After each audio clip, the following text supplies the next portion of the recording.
Hoje, quando a gente fala sobre controle de versão, eu acho que é algo unânime entre todas as pessoas desenvolvedoras que elas pensem logo de cara no Git, né? Não é mesmo? Eu acho que você pensa assim, mas você sabia que isso nem sempre foi verdade?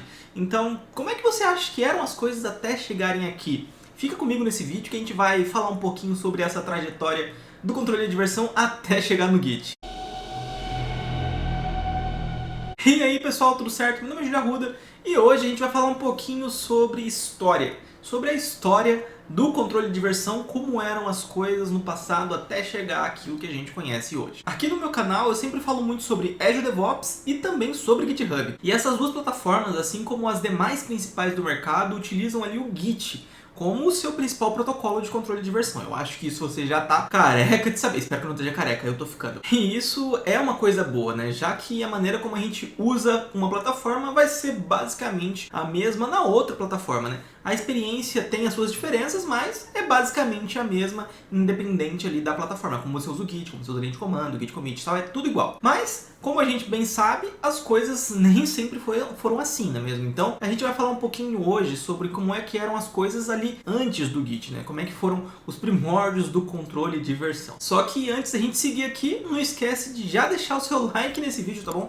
E se inscreve no canal. E também aí, se puder, deixa o seu valeu nesse vídeo. Já comenta aqui também se você já trabalhou usando algum outro meio de controle de versão, algum desses que eu vou citar aqui, ou até mesmo se eu esqueci de citar algum aqui que você já conheceu ou já trabalhou, tá? Antes de existirem aí as ferramentas de controle de versão, os times de desenvolvimento eles adaptavam uma forma de controle de versão, por assim dizer.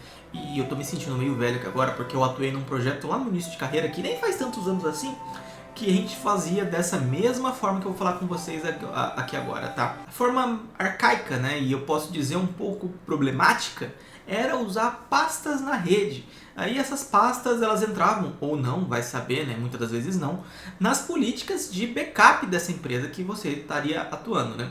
O problema aqui, além dessa grande questão do backup, né, é que não dava para rastrear alterações devidamente e fazer diff disso era praticamente impossível, né? Um outro grande problema, que é, como eu já disse, era a própria questão do backup.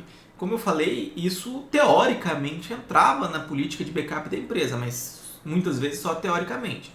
Porque eu já vi casos em que esse backup ele não funcionava direito ou que essa pasta estava fora das políticas de backup. Então, já viu, né? Para você ter merda ali e perder tudo. E também tinha uma questão muito importante de espaço em disco, porque não dava para deixar tudo numa pasta só, né? Um mínimo de controle de versão era necessário. Então como é que era feito isso? A gente tinha uma pasta principal com código e quando a gente fechava uma versão a gente criava uma pastinha tipo V1.1 com tudo dentro. Versão 2, V2.2. E aí sucessivamente. Então basicamente o armazenamento ele crescia muito porque era sempre duplicado, triplicado, quadruplicado. E isso... Bom, consumia muito disco e às vezes a gente precisava fazer expurgo porque ficava muito grande. Basicamente era um modelo que de certa forma funcionava na época, né? Mas ele era meio ruim de gerenciar, ocupava muito espaço, dependia ali muito do backup, ser bem feito. E pensando nisso, acabaram tendo que sim surgir ferramentas de controle de versão. Porque, né? Imagina ali você ficar o tempo todo só dependendo de pastas na rede. A dor de cabeça que isso era. Como eu falei ali no meu primeiro trabalho como pessoa desenvolvedora, eu peguei um cenário desse e era chato. Pensando assim nessa necessidade de melhorar um pouquinho as coisas, né? Pra controlar um pouquinho os controles de versão, né? Controlar os controles de versão. Sim. Então, surgiu ali uma primeira versão de ferramentas de controle de versão, chamado os LVCS, ou Local Version Control System, ou em português, os sistemas de controle de versões locais, tá? Como o nome sugere, esse sistema ele funcionava apenas na máquina local e usava uma base de dados armazenada na própria máquina da pessoa desenvolvedora. Esse modelo eu nunca peguei, nem conheço nenhum que atue dessa forma, tá? Se você conhece, deixa aqui nos comentários. Ao contrário aí do modelo anterior, o LVCS ele salvava no banco de dados apenas as alterações que os arquivos sofriam, né? Já era ali os primórdios mesmo de um controle de versão. E aqui a gente tinha um problema em potencial. Se a máquina da pessoa desenvolvedora tivesse algum problema, tudo era perdido, já que estava tudo exclusivamente na máquina desta pessoa que estava desenvolvendo a aplicação. Ainda não era o melhor dos mundos, né? Mas a gente já está aqui começando a evoluir um pouquinho assim as coisas, né? Como eu disse, eu não conheço. Se você conhece, deixa nos comentários. E seguindo aí um pouquinho mais os caminhos da evolução, surgiram os chamados CVCS, Centralized Version Control System, ou Sistema de Controle de Versão Centralizado. Esse aqui eu já conheci um pouquinho mais, tá? No modelo anterior a gente viu que ficava tudo armazenado na máquina da pessoa desenvolvedora. E isso era algo melhor do que o anterior, né, que a gente usava pasta compartilhada, mas ainda assim era um pouco problemático, porque como a gente já viu antes, se algo acontecesse nessa máquina, tudo estaria perdido.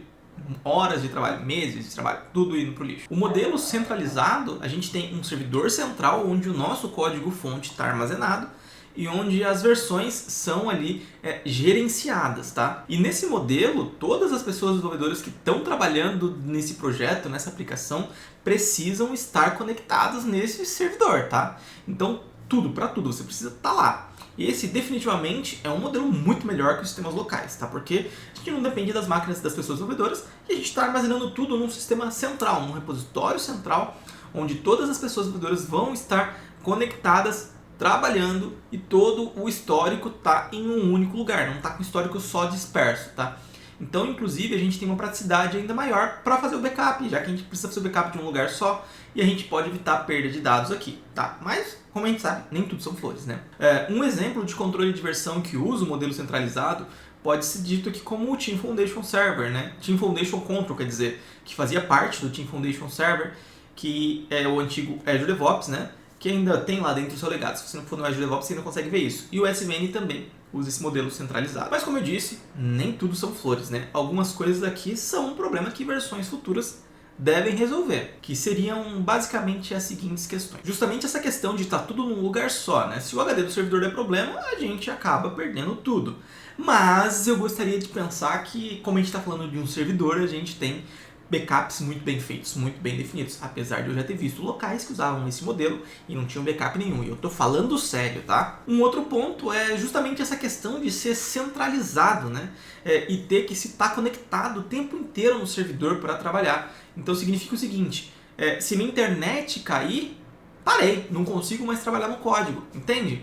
Então, isso é um problema muito grande. Como é que você usa um modelo hoje em dia, nesse mundo conectado que a gente tem, onde você não pode ficar, por exemplo, desconectado? Imagina, seu Wi-Fi caiu, já era, parou de trabalhar. Então, isso era um problema muito grande. Eu gostava um pouco dos modelos centralizados, talvez porque foi o primeiro modelo de controle de versão que eu aprendi a trabalhar lá no TFS, mas a gente tinha justamente esse problema.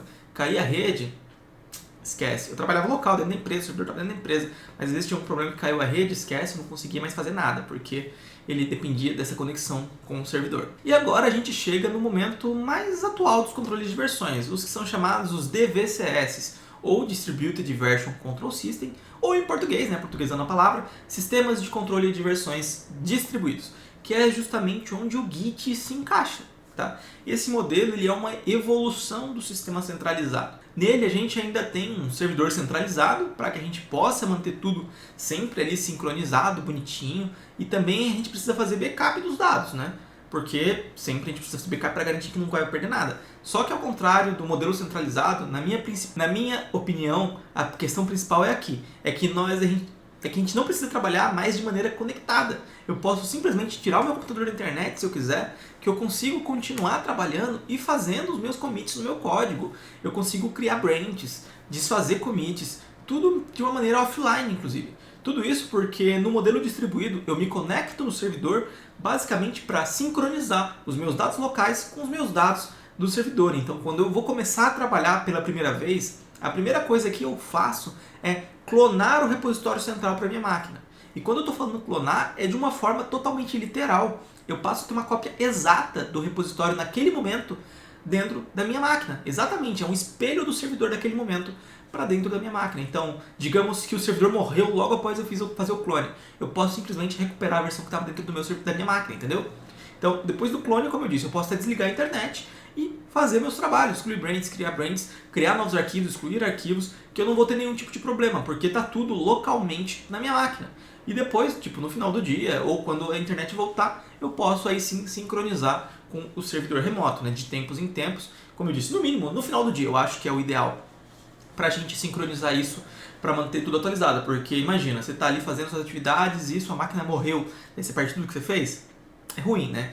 Então, de tempos em tempos é legal você sincronizar isso aí com o servidor.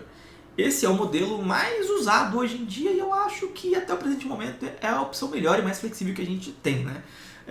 Não conheço nenhum outro modelo que esteja em vista de ser lançado que seja melhor do que o Git. Bom, para você ver, a gente saiu de um modelo, a gente fazia tudo na mão, né, usando diretórios de rede, criando pastas com versões. E não me surpreenderia saber que alguma empresa ainda trabalha dessa forma, já que há quantos anos eu comecei a trabalhar com TI? 2012 mais ou menos. Em 2012 eu estava usando dessa maneira. Mas enfim, é interessante ver de como a gente saiu daquilo, passando por tudo isso, chegando até hoje, né? E eu não sou tão velho assim, mas eu passei por quase todos esses modelos, o que me impressiona um pouco. Eu só não usei os sistemas locais. De resto, usando pastas compartilhadas, repositório centralizado e o Git, foram experiências que eu acho que foram assim bem enriquecedoras, embora eu não tenha gostado muito de ter passado pela questão das pastas não, porque ela era chata. Agora é a gente esperar para ver o que pode melhorar nesses protocolos de controle de versão, né? Para ver o que vai ser lançado aí no futuro, apesar de que eu vejo o Git hoje como um método quase que definitivo, né? E ele tem evoluído cada vez mais aí no decorrer dos anos, então a gente sempre tem atualizações, sempre tem melhorias no protocolo, então eu acho que ele vai durar por longos anos ainda. Mas e você? Qual desses métodos que você já usou nos seus projetos?